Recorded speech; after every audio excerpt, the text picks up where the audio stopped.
त्रिकालदर्शी भगवान वाल्मीकि, अब आप ही सुलझाइए इस उलझन को।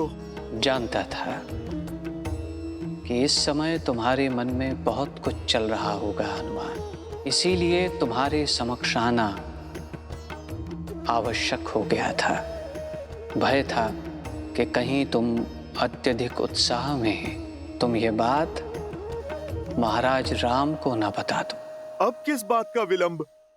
रामायण को संपूर्ण होने के लिए इससे अच्छा अवसर और क्या हो सकता है?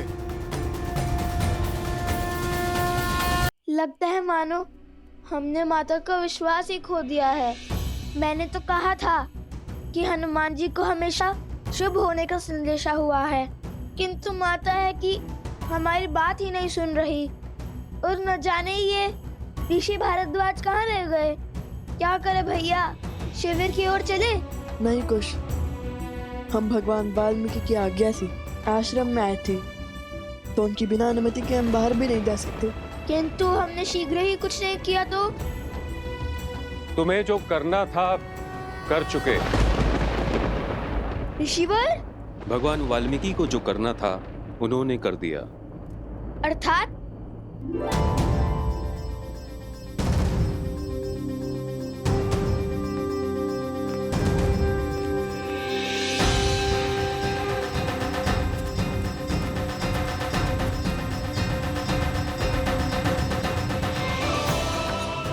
माता देखिए, ऋषि भरद्वाज आ गए।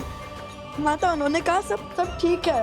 और माता, गुरुवर ने कहा है अश्वमेध यज्ञ का अश्व श्री राम को सौंप दे। माता, हमने अपनी हट छोड़ दी। माता, माता, माता आंखें खोलिए ना माता, हमसे बात कीजिए। जो भूल हमसे अज्ञातवश हुई है उसे क्षमा कर दीजिए माता। माता, हमसे बात कीजिए, हमसे तब तोड़िए ना माता। माता।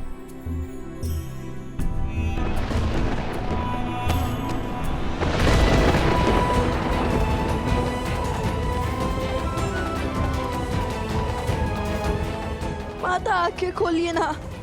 माता, अपनी आंखें खोलिए ना माता। क्यों अपने पुत्रों की बात सुनकर भी आप अनसुना कर रही हैं? आपके रोष के साथ कैसे जी पाएंगे हम माता? तुमसे केवल इतना ही कह सकता हूं कि जो वचन तुमने मुझे दिया था उसे निभाओ। जब तक इस सत्य को मैं स्वयं रघुकुल के समक्ष और अयोध्या वासियों के समक्ष न ले आऊं, तब तक तुम किसी से नहीं कहोगे कि लव और कुश रघुकुल के ही वंशज हैं। ठीक है भगवान वाल्मीकि, आपकी इच्छा के पीछे अवश्य ही कोई बहुत महत्वपूर्ण साध छिपा होगा। आप निश्चिंत रहें, ये राम भक्त हनुमान अपना वचन अवश्य निभाएगा।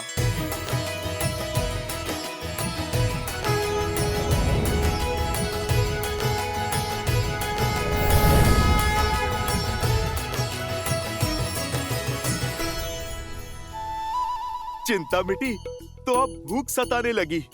चलो कुछ खा ही लेता हूँ।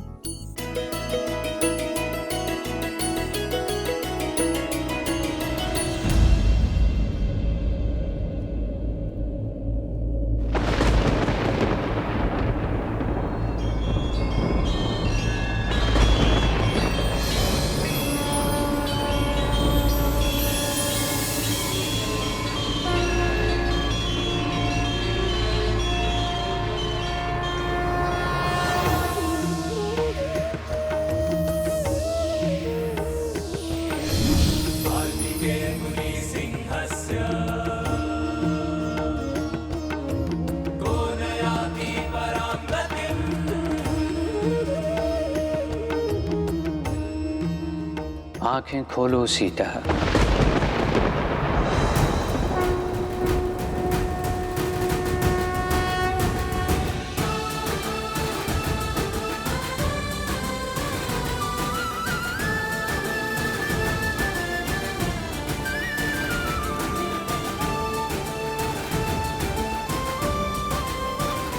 प्रणाम भगवान वाल्मीकि जी।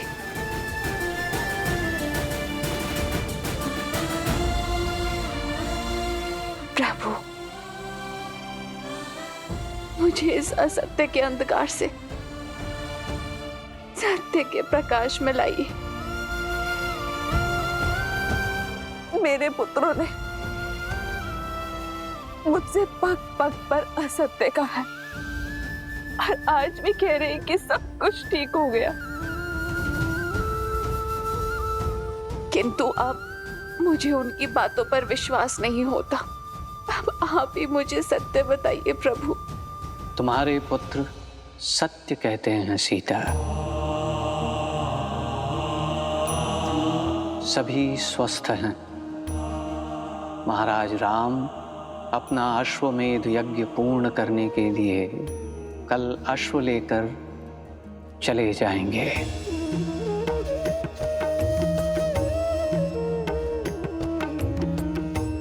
किंतु मैं यहाँ केवल ये कहने आया हूँ कि मेरे शिष्यों ने कोई अधर्म, कोई भूल नहीं की, बल्कि उन्होंने तो मेरी सीख को और आगे बढ़ाया है। अयोध्या में जो लोक अपवाद फैला, जिसके परिणाम स्वरूप अयोध्या वासियों ने अपनी ही महारानी पर लांछन लगाए और जिनके सत्य होने का कोई प्रमाण नहीं मिला। मैं मर्यादा पुरुषोत्तम राम नहीं हूं। मैं ऐसी स्त्री को नहीं अपनाऊंगा जो किसी अन्य पुरुष के साथ रहकर आई हो।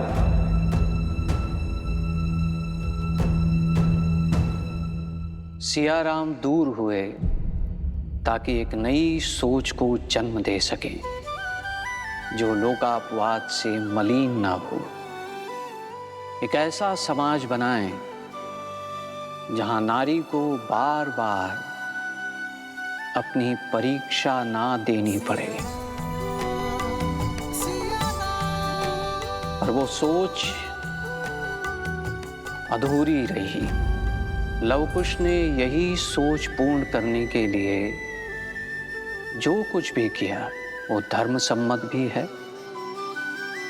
और नीति सम्मत भी। तुम्हें तो गर्व होना चाहिए कि ये न जानते हुए भी कि सीता ही उनकी माता है।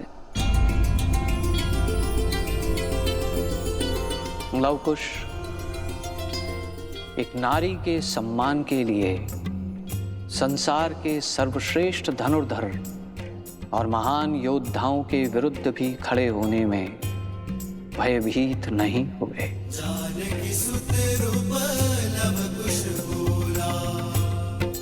सीता, तुम्हारा वनवास अब अंत तक पहुंचने को है। जिस प्रकार हर घटना के पीछे एक कारण होता है, उसी प्रकार ये युद्ध भी वही मार्ग है जो तुम्हारे अधिकारों को एक नई पहचान देगा। भगवान, क्या हम अपने पिता से मिल सकते हैं?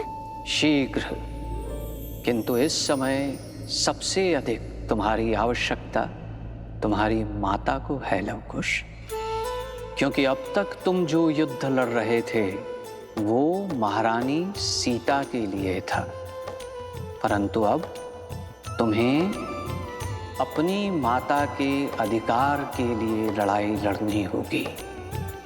और केवल अपनी शक्ति का प्रदर्शन करके तुम ये युद्ध नहीं जीत सकते, क्योंकि ये युद्ध है लोकापवाद के विरुद्ध,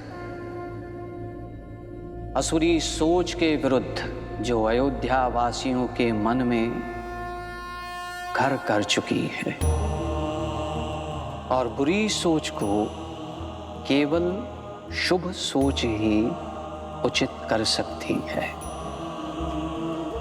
तुम दोनों को अयोध्या वासियों की नारी को लेकर जो हीन सोच है, जो नारी को एक समान अधिकार नहीं देती है, उनके मन में नारी के लिए सम्मान जगाना होगा।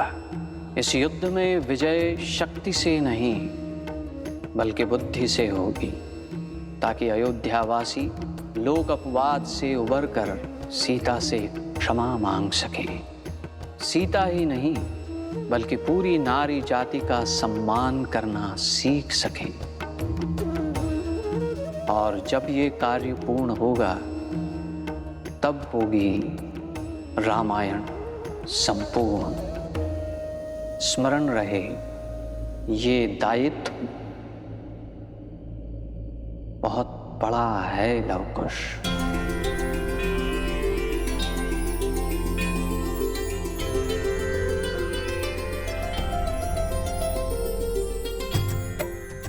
अपनी माता के चरणों की सौगंध है गुरुवर। अब रामायण को संपूर्ण करने के लिए हम अयोध्या वासियों की सोच बदलेंगे। अपनी माता पर लगे हर लांछन को धोएंगे। हम रामायण संपूर्ण करेंगे।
क्रोध में न जाने मैंने क्या क्या कह दिया, मुझे क्षमा कर दीजिए।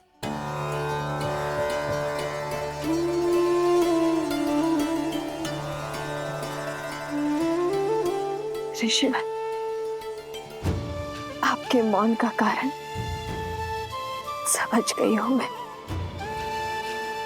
मुझे क्षमा कर दीजिए। देवी, अंत भला तो सब भला। देवी सीता और लवकुश का सत्य आश्रम तक ही सीमित रहे। ये बात आश्रम से बाहर ना जाने पाए।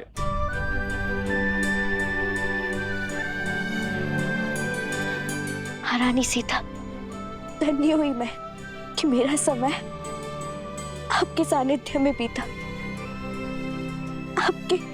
आपके आशीष छाया में बीता। क्षमा करना मुझे ज्ञानी को।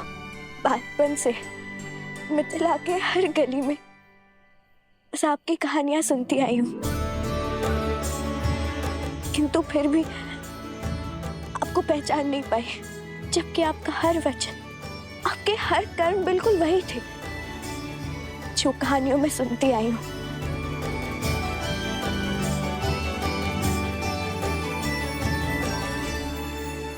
अरे, जब हम नहीं पहचान पाए तब आप कैसे पहचानती? हमारी माता जो ठान लेती है वो करके ही दिखाती है, बिल्कुल हमारी भांति, है ना माता?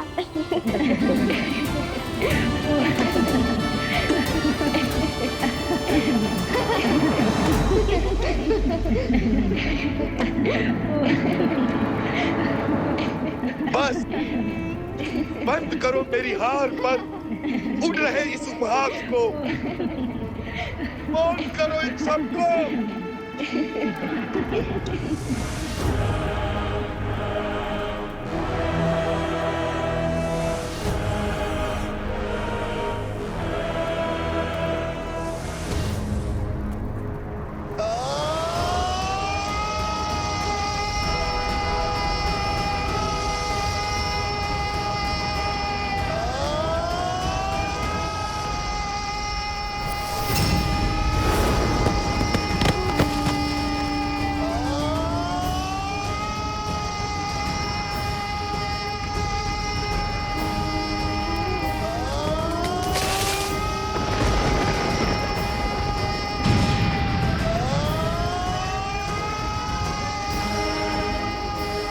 रोकिए इन्हें, इनका क्रोध हर सीमा पार कर रहा है। कहीं रघुवंश का अंत करने वाले का ही अंत ना हो जाए। रुक जाइए भैया, शांत हो जाइए, शांत हो जाइए भैया, शांत हो जाइए भैया, शांत हो जाइए।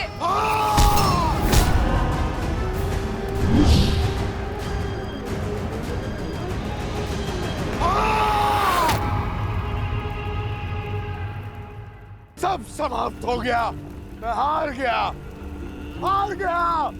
उन दो ऋषि कुमारों ने मुझे परास्त कर दिया।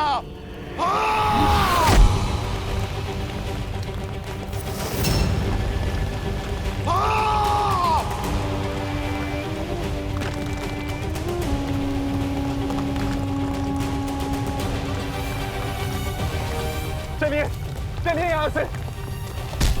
नहीं, मैं अपने भाई को छोड़ के कहीं नहीं जाऊंगी।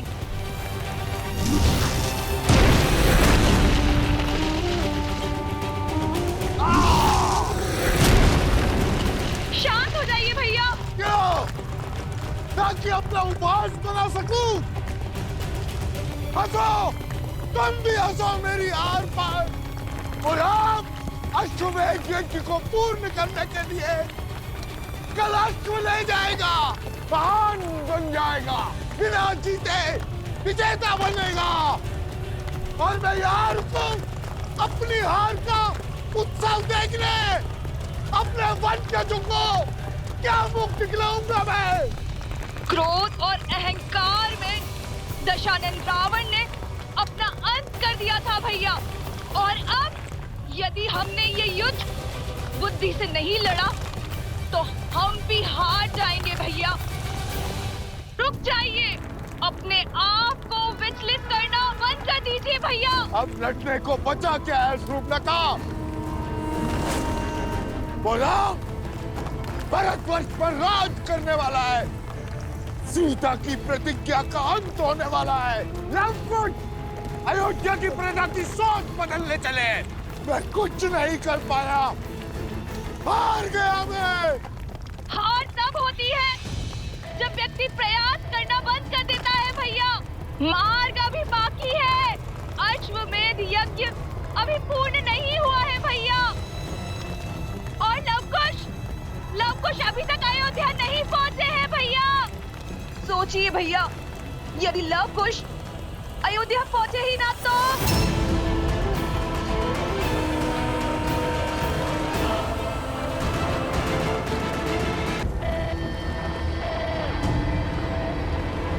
अश्वमेध यज्ञ अभी पूर्ण नहीं हुआ है भैया।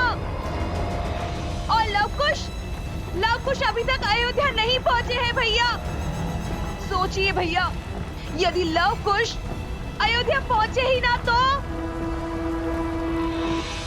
इस बार हम ऐसा वार करेंगे जिसकी काट उनके पास नहीं होगी भैया। अभी समय है और अवसर भी है भैया।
अरे अरे कहाँ जा रहे हो कुश?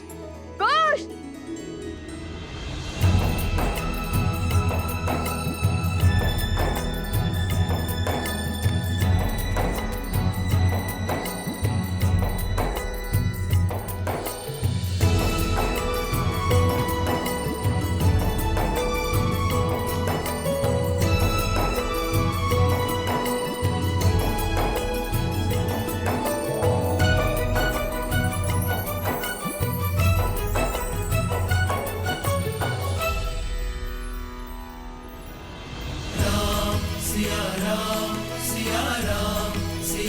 लवकुश,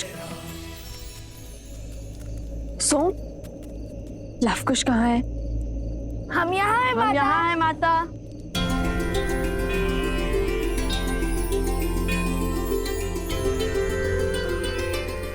तुम्हें तो गर्व होना चाहिए कि ये न जानते हुए भी कि सीता ही उनकी माता है। लवकुश एक नारी के सम्मान के लिए महान योद्धाओं के विरुद्ध भी खड़े होने में भयभीत नहीं हुए। कुछ अद्भुत इच्छा आ गई थी माता मन में, बस वही पूर्ण करने चले गए थे। और वो आप शीघ्र ही जान जाएंगी।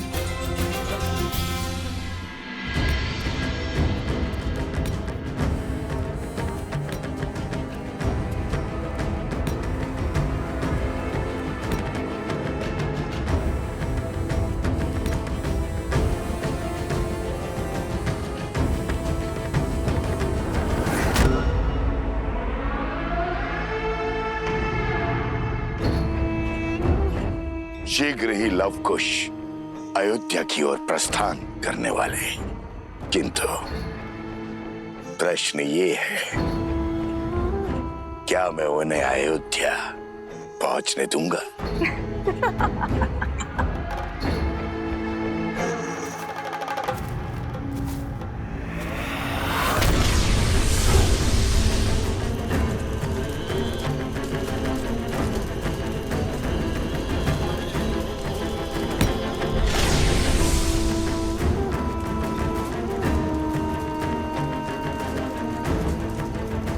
उनके सिर पर जीत का भ्रम चढ़ा है, नहीं जानते शीघ्र ही उनके आनंद पर सहस्त्रमुख रावण का ग्राह लगने वाला है।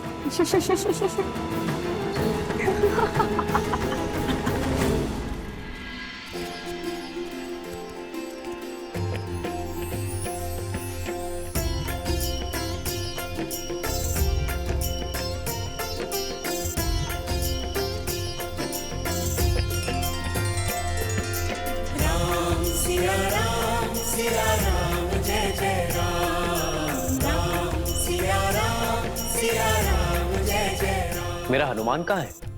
जहाँ प्रभु स्मरण करे वहाँ हनुमान उपस्थित है प्रभु।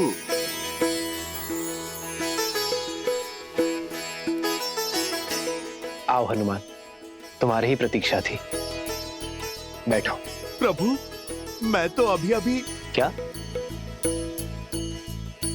अभी भोजन का स्मरण किया था और आप देखिए अब मिल गया।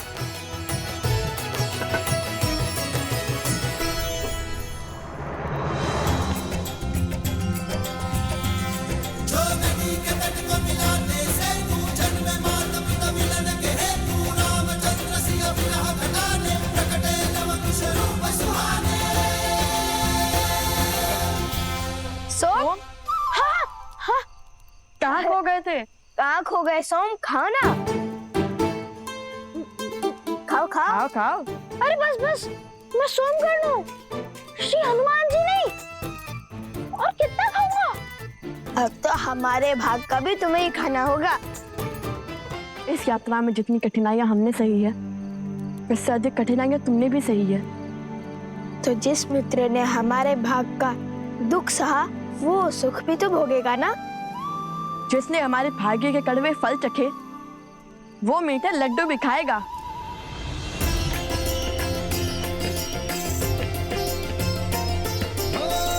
मंगल भवन मंगल हारी, द्रवहु दशरथ अजर बिहारी। सीताराम चरित अति पावन, मधुर सरस अरु अति मन भावन।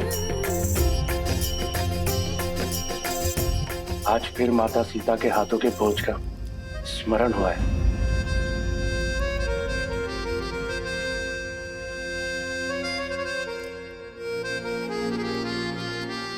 सत्य कहा, भाभी माँ के हाथ का बना भोजन तो भुलाया ही नहीं जा सकता। हाँ देवियों, अद्भुत भोजन बनाया है, धन्यवाद।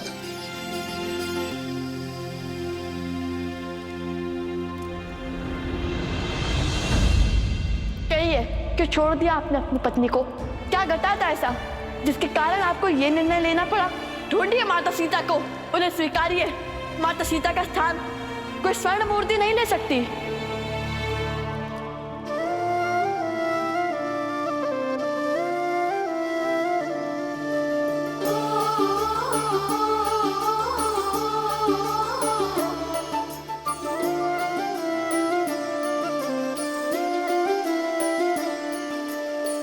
जन्म जन्म का है ये संगम, राम रतन सीता वैभव धन।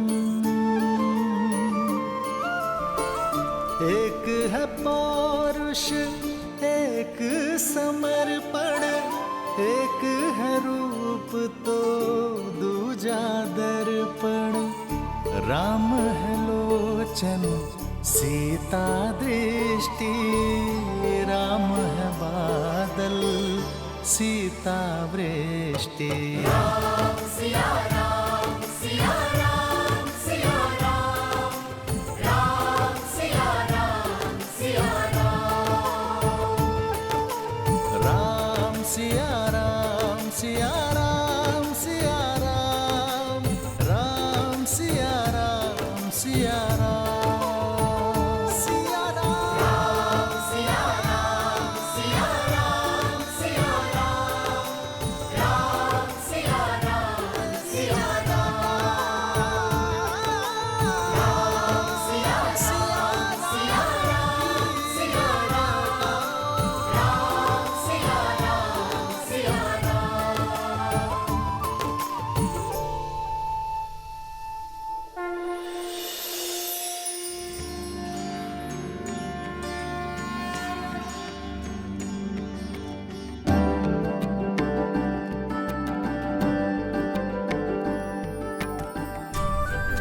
लव कुश, भगवान वाल्मीकि के आदेश अनुसार मैं तुम दोनों को अश्वमेध यज्ञ समाप्ति के सुअवसर पर अयोध्या लेकर जाऊंगा। जाओ और जाकर प्रस्थान की तैयारी करो। कौशल के आज का, कौशल के आने वाले कल से भेंट का समय आ गया। जो आज्ञा गुरुवर। माता, माता समय आ गया माता। माता, माता प्रतीक्षा पूर्ण हुई, समय आ गया माता।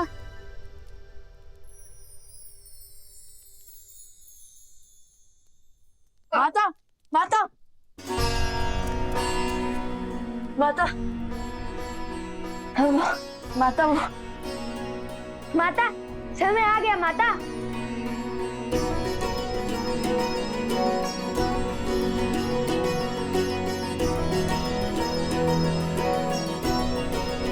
अयोध्या जाने का समय? हाँ माता, हम अयोध्या जा रहे हैं। और आप भी सज रहिएगा। हाँ माता, देखिएगा शीघ्र ही पूरा परिवार आपको लेने आएगा।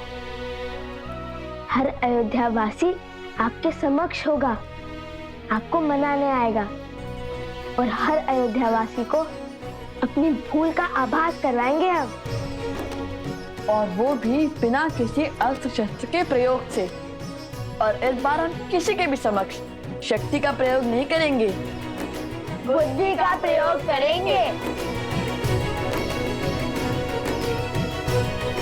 आपको तो पहले ही अयोध्या जाने की सूचना मिल गई थी। सबसे महत्वपूर्ण सामग्री पहले ही सज हो गई। माता को अपने पुत्रों की हर आवश्यकता का बोध होता है। ये मार्ग के लिए है, अभी समाप्त कर दोगे क्या? जैसी महारानी की आज्ञा।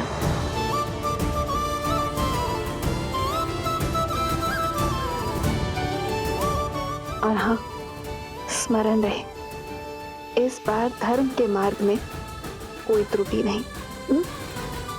जी माता। जी माता। हाँ, तो आप सबको यहाँ इसलिए बुलाया है क्योंकि राजकुमार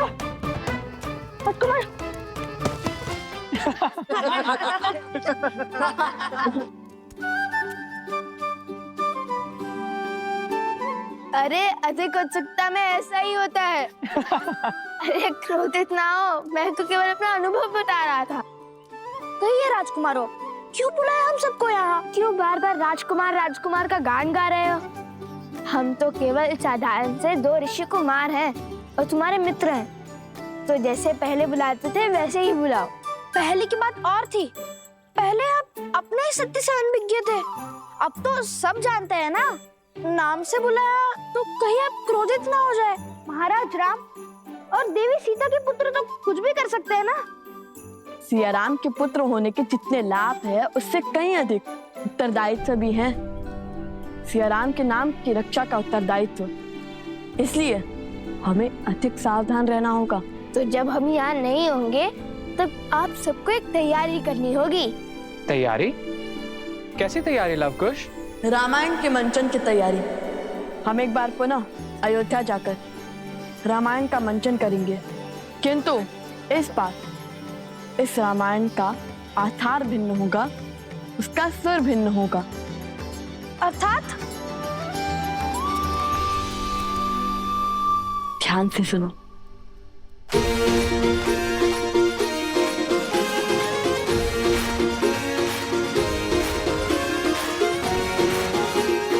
समझ गए ना? समझ गए। थोड़ा धीरे बोलो, किसी को कुछ पता नहीं चलना चाहिए। ये अयोध्या वासियों के लिए अचरज भरी बात होगी। जय श्री राम। जय श्री राम।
आयुष्मान भव शत्रुघ्न।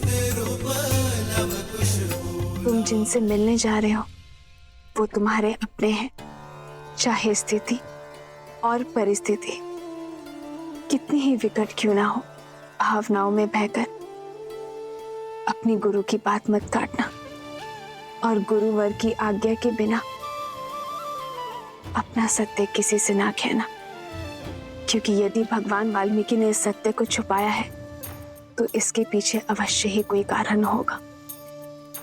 उनकी मंशा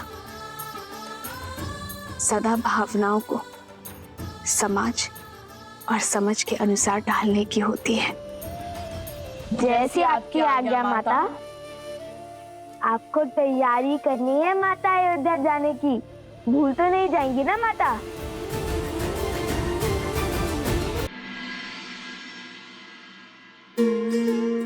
जी गुरुवर।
क्या हुआ, रुक क्यों गए?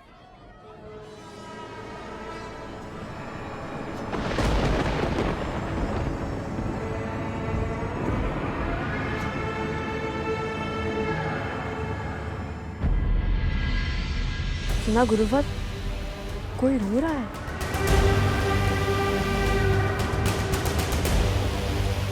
जाओ लवकुश जाओ, जिस ओर तुम पग बढ़ा रहे हो वो तुम्हारी मृत्यु का मार्ग है।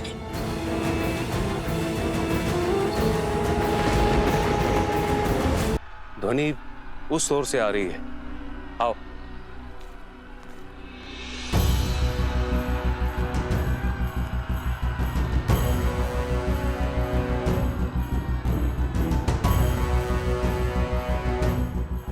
लगता है बहुत से लोग एक साथ रो रहे हैं, शोक मना रहे हैं। जाओ लवकुश जाओ, जिस ओर तुम पग बढ़ा रहे हो वो तुम्हारी मृत्यु का मार्ग है। जितना आगे बढ़ोगे उतना ही अपनी मृत्यु के समीप जाते जाओगे। इस बार जो मैंने जाल बिछाया है उससे तुम निकल नहीं पाओगे। आज इनका धर्म, इनका न्याय और इनकी अच्छाई ही इनके अंत का कारण बनेगी भैया। जाओ बानासुर, जाओ और मृत्यु का तांडव आरंभ करो।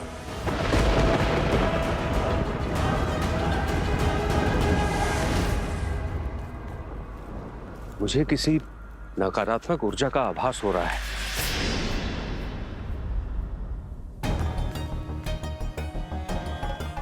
ऋषिवर शीघ्र आइए।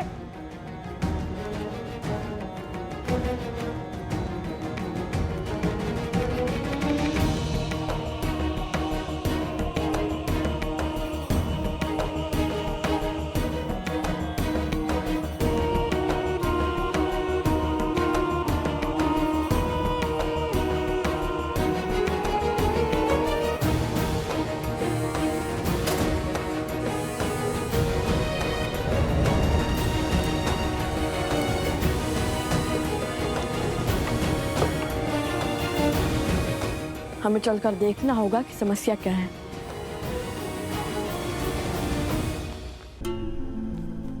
जब भी पग किसी महान उद्देश्य की ओर बढ़ते हैं तब कोई ना कोई ऐसी तुच्छ समस्या आ ही जाती है। अब तो अश्वमेध यज्ञ का अश्व आधे मार्ग तक पहुंच भी गया होगा। शीघ्र चलिए ना। शांत कुश, हर बार की भांति इस बार भी हम हर समस्या का हल खोज लेंगे। समस्या को मात देकर समय पर पहुंच जाएंगे हम।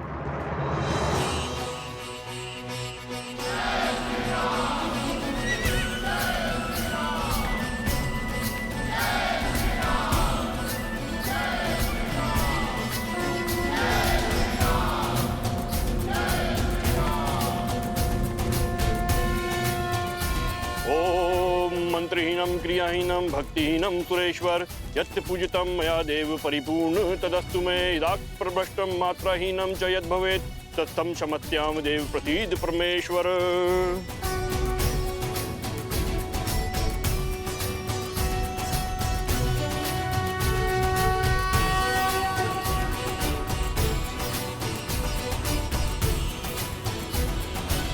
शत्रुघ्न का संदेश है। हमारा अश्व भ्रमण करता हुआ सकुशलता से आगे बढ़ रहा है। वो शीघ्र ही अयोध्या पहुंच जाएगा।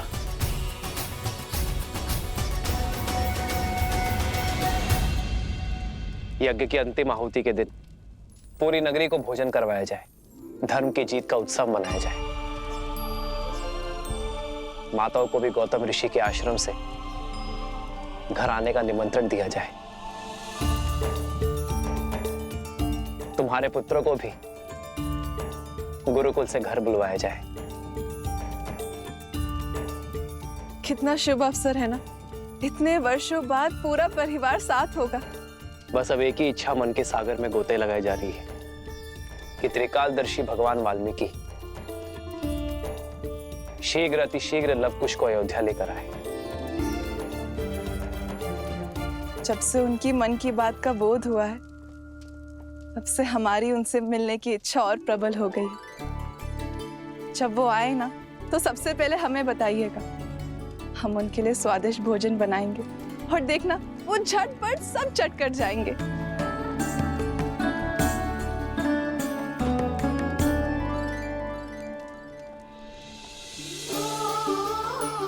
वर्षों बाद अयोध्या में आनंद का आगमन होने वाले सीते, बस इन सब के मुख पर यूं ही हंसी बनी रहे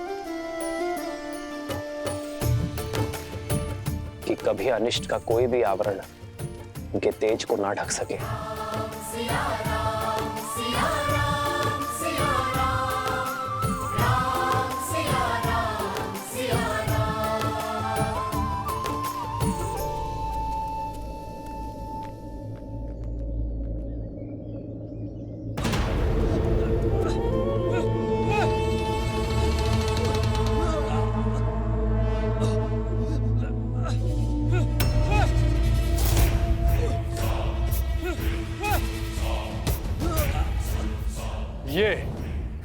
ये भिक्षा देकर मेरा अपमान कर रहे हो? हाँ, बोलो।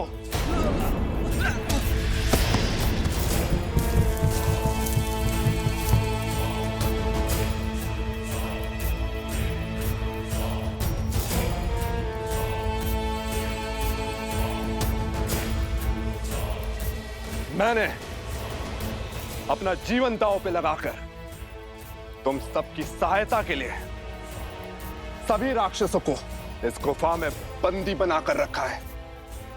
अपने बल और सामर्थ्य से उन्हें रोक रखा है और अब इस अथाह परिश्रम का उचित मूल्य चाहिए मुझे।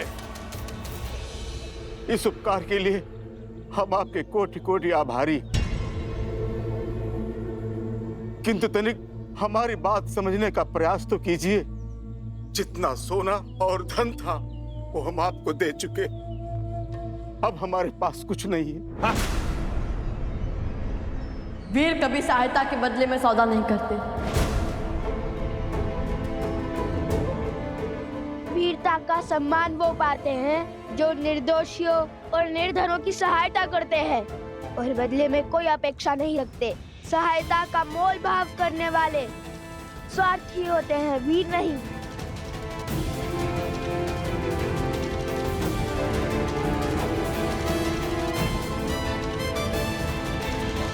ऋषि कुमार, आप क्यों अपने प्राण दांव पर लगाते हैं? चले जाइए यहाँ से। हमारी समस्या आपके सामर्थ्य से बाहर है। उसका निर्णय हम स्वयं लेंगे। आप केवल अपनी समस्या बताइए।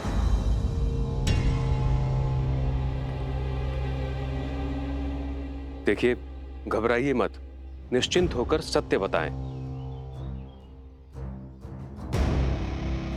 हमारा गांव कभी बहुत संपन्न हुआ करता था। महाराज राम की छत्र छाया में हम फल फूल रहे थे। और फिर अभी कुछ दिनों पहले एक बड़ी अनोखी घटना घटी। लगता है इस बार वर्षा अच्छी होगी, फिर तो फसल भी अच्छी होगी। अरे रुक क्यों गए? कोई पिशाच देखा क्या?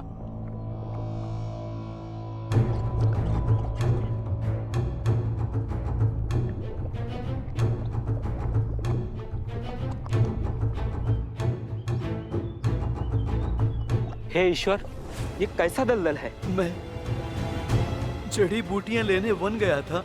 वहां मैंने देखा कि दलदल के पास सब एकत्रित हो रहे हैं।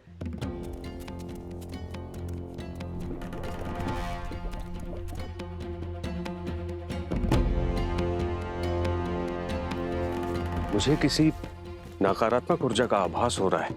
फिर क्या हुआ? मैंने देखा कि इसे ही देखते रहोगे, आगे भी बढ़ोगे।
और इन असुरों ने हमारे सुखी गांव को शोक के सागर में डुबो दिया।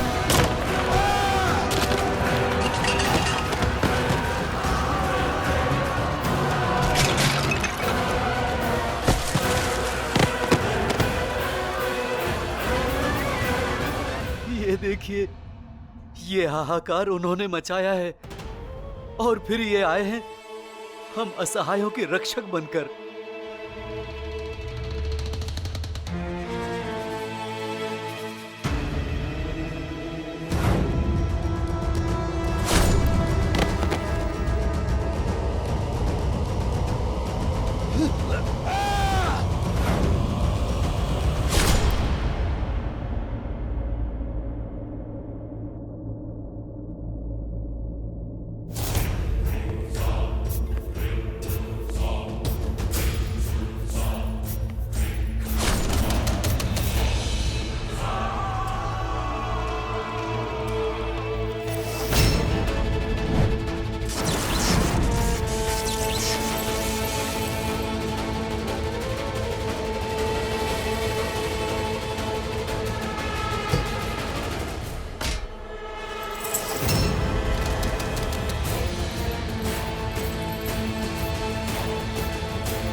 तब से प्रतिदिन भीतर बंद ये असुर इस गुफा को तोड़ने का प्रयास कर रहे हैं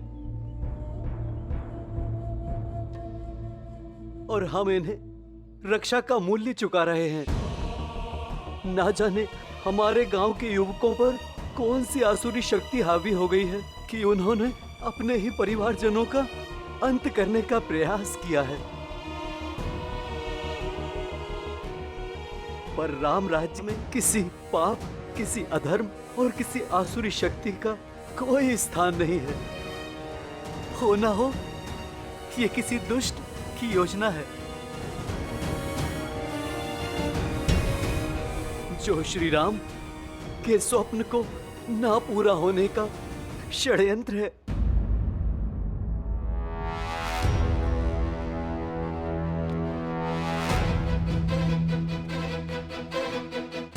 भैया, भगवान वाल्मीकि ने हमें बल से पहले बुद्धि का प्रयोग करना सिखाया है। और मेरी बुद्धि कहती है कि यहाँ पर कुछ तो अनिष्ट घट रहा है। अनिष्ट? क्यों? तुमने तो कहा था, अपनी बात स्वयं ही भूल गए कि उद्देश्य पथ पर अनिष्ट स्थितियां अपने आप ही उत्पन्न हो जाती हैं।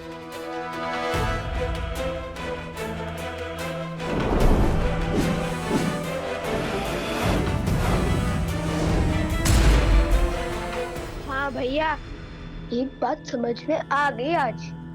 जहाँ हम होते हैं वहाँ परिस्थितियाँ विकट मोड़ ले ही लेती हैं। कितनी ही बार हमने ऐसी कठिनाइयों का सामना किया है, कोई तो है जो हमारे विरुद्ध खड़ा है। हमें बार बार विपरीत परिस्थितियों में ढकेल रहा है। हाँ, संयोग तो देखो, यहाँ पर मायावी शक्तियाँ हावी हुई और वहाँ पर रक्षण भी उत्पन्न हो गया। राक्षस नहीं, ईश्वर कहिए भैया। इतने आक्रामक असुरों को इतनी सरलता से गुफा में बंद कर दिया और वो चुपचाप चले भी गए। बात जितनी सरल लगती है उतनी है नहीं। अर्थात राक्षसों से पहले रक्षक का उपचार करना होगा।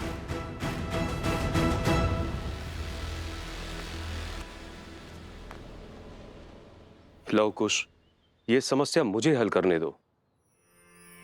नहीं गुरुवर, आपके शिष्यों के होते हुए आपको कष्ट करना पड़े, ये तो असंभव है। हाँ गुरुवर, ये जो कुछ भी हो रहा है कहीं ना कहीं हमारे कारण ही हो रहा है, इसलिए इस अनुचित को उचित हम ही करेंगे।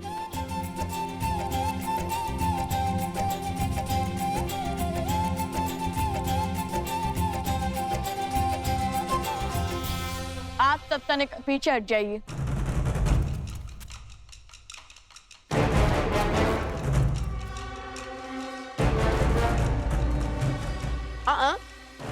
तुम कहाँ चले? वहीं खड़े रहो।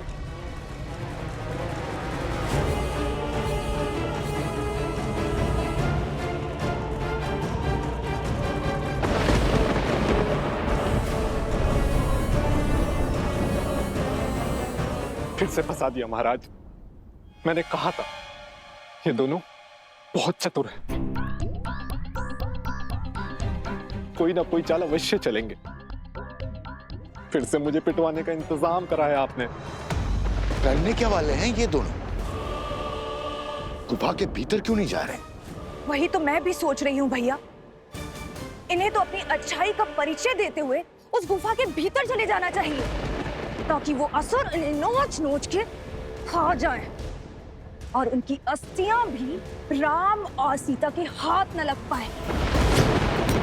बस अब ये बानासुर कोई मूर्खता न कर बैठे। मुझे यहाँ अकेले खड़ा क्यों किया है?